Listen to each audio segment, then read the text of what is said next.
Press media এক করে Parna আহিলকে arrest করিয়ে সাধারণ মানুষের ক্ষমতা বুঝিয়ে দিল।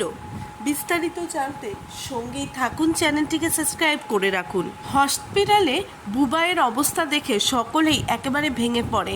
ওইদিকে সৃজন পর্ণাকে বলে, বুবাইয়ের এই অবস্থা যে করেছে তার উচিত শাস্তি হতেই হবে, তাকে আমরা উচিত শাস্তি দেব। আর বুবাইকে দেখে কিন্তু বাড়ির লোকে এতটাই কষ্ট পাচ্ছে যে তারা কোনো কথাই বলতে পারছে না, কেননা বুবাইকে 72 ঘন্টা টাইম দিয়েছে। 72 ঘন্টার মধ্যে যদি জ্ঞান ফিরে আসে তাহলে সকলের শান্তি। ওইদিকে অভিজিতের মৃত্যুটাও সকলে মেনে নিতে পারছে না।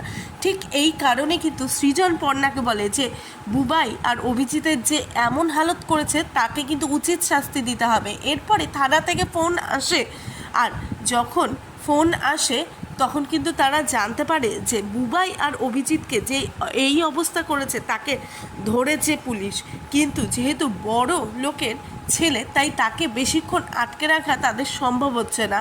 ওইদিকে পুলিশ বহুভাবে চেষ্টা করছে যাতে ছেলেটিকে অ্যারেস্ট করা যায়, কিন্তু কোনো মতেই পারছে না।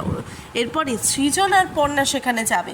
সৃজন আর পর্ণা গিয়ে বলবে যে এত সহজে তো একে ছাড়া যাবে না, কেননা এত বড় অন্যায় করেছে যে সে কোনো মতেই পার পেতে পারে না এইভাবে।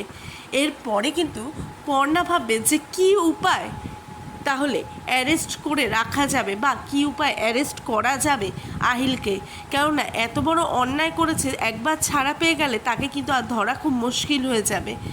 আর এইদিকে কিন্তু আহিলেরও বাবার প্রচুর ক্ষমতা, তাই পুলিশের ওপরে বারে বারে প্রেশার ক্রিয়েট করছে যাতে আহিলকে ছেড়ে দেওয়া হয়।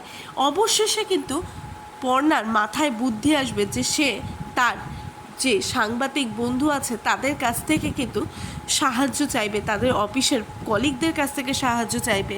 আর এরপরে কিন্তু আহিলকে সকলে মিলে এমনকি প্রেস মিডিয়া সব করে কিন্তু সাধারণ জনতাকে নিজের পাশে নিয়ে সমস্ত কিছু টিভি মাধ্যমে দেখিয়ে অবশেষে সাধারণ জনতার মাধ্যমে আহিলকে কিন্তু অ্যারেস্ট করাবে পর্ণা। এরপরে কি হতে চলেছে তাহলে? শেষ পর্যন্ত কি আহিলের বাবা পর্ণার ওপর প্রেশার ক্রিয়েট করে কি আহিলকে থানা থেকে ছাড়িয়ে নেবে? সেটি জানতে গেলে চোখ রাখতে হবে জি বাংলার পর্দায়।